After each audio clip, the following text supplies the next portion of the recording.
Hey, what is up guys, I'm KBHD here, and this is the new Google Pixel phone, or two phones, the Pixel and the Pixel XL. They're picking up where Nexus left off with this whole stock Android experience thing and showcasing the absolute latest of what's good with Android. So while Nexus phones were Google working with manufacturers like HTC and LG and Huawei to make the phone, Pixel here is the first phone made entirely by Google inside and out, top to bottom, the whole thing. So what we're getting is a mostly unibody aluminum phone here with some chamfer action all the way around the sides and an overall pretty round, pretty familiar shape. An antenna line goes across the bottom of the back, and you have the G logo, the Google logo now at the bottom, replacing the Nexus, RIP Nexus. And then you have the top half of the back with this glass panel around the fingerprint reader. So it's a pretty interesting dual tone look, dual texture look. I might have to let it grow on me for a little bit, but wireless charging wasn't mentioned at all at the event, so I'm not sure if this has any utility, but just a different look. And up front is the AMOLED display, which looks great. And on the white version of the phone, above the display, you can see some cluster of sensors, although the black version of the phone I think definitely hides this a lot better, as you'd expect. And I think I like the overall look of the black phone a little bit better anyway, it's kind of my thing. And I can't seriously be the first one to mention that chin. Wow, like is it really necessary to keep the phone symmetrical? I actually liked the Nexus 6 look of having a smaller chin because it's not necessary to have a big chin. The fingerprint reader is on the back, the home and navigation buttons are on the screen, so I would have loved to have seen a smaller chin up here, but oh well. So the only difference between the Pixel and Pixel XL is the size, the display size up front, and the battery size. The 5.5-inch display of the XL and the 5-inch display of the Pixel. Everything else, the specs, the camera, everything else is identical. So speaking of specs, this is shaping up to be possibly the fastest phone ever. Again, it's rocking a Snapdragon 821 chip, so it's the first phone to do that. 4 gigabytes of RAM, and 32 or 128 gigabytes of storage. It has USB Type-C at the bottom where the speakers are, as you can see, and quick charging claims to get 7 hours of charge in 15 minutes.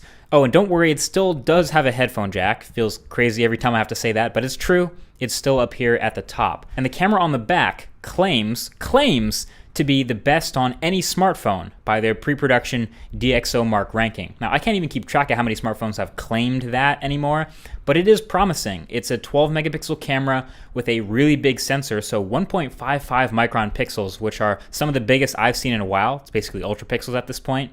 f2.0 aperture, 4K video, and that LED flash. And with the software optimization, they're saying there's basically zero shutter lag, so you can take photos super quickly. So that's definitely something I got to test more when I get it. The few photos I did take in this environment, they look decent, but this is like the worst lighting possible, so I'll have to get out and test that for the full review for sure. And yeah, this is all launching with Android 7.1 on board. So it looks like it'll be the first and only phone right out the box to get that.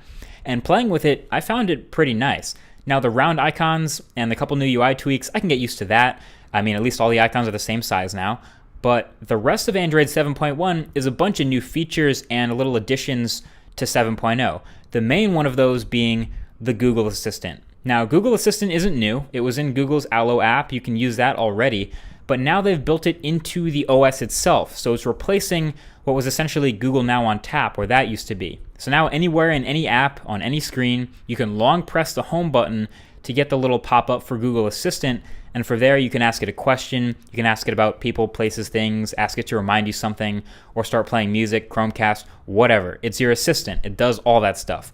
Now, you can still get the Google Now on Tap features by swiping, so if you still want that awesome screen recognition stuff, you can long press on the screen and swipe up, and you'll have the Now on Tap features. But yeah, the Assistant and all its machine learning awesomeness is a major new feature, a major point for Android 7.1. And the rest of the things I noticed were pretty little. Like in the settings, there's a new tab over to the right called Support, where you have direct links to calling or video chatting with tech support. The new home button animation, you saw it when I long pressed it, but there's this new fancy animation every time you regular press home, and it's quick, but it's nice. You can't really miss it. And this new animated lock screen thing, check this out. Look at the canyon picture when I unlock it.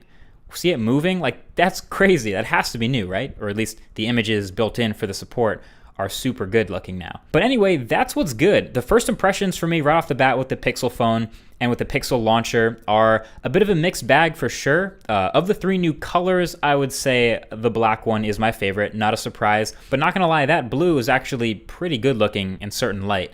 but you're going to want to love it to spend that premium price that this phone is going to come in at. It's starting at $649 unlocked, which makes sense for the build you're getting and the specs you're getting, but you're going to have to really like it. So I'm hoping to get my hands on this and the Daydream View headset later this year, and Google Home and Chromecast Ultra and everything they announced. But in the meantime, let me know what you think of Pixel and Pixel XL. Is this your next phone? Is this enough to convince you to spend your money?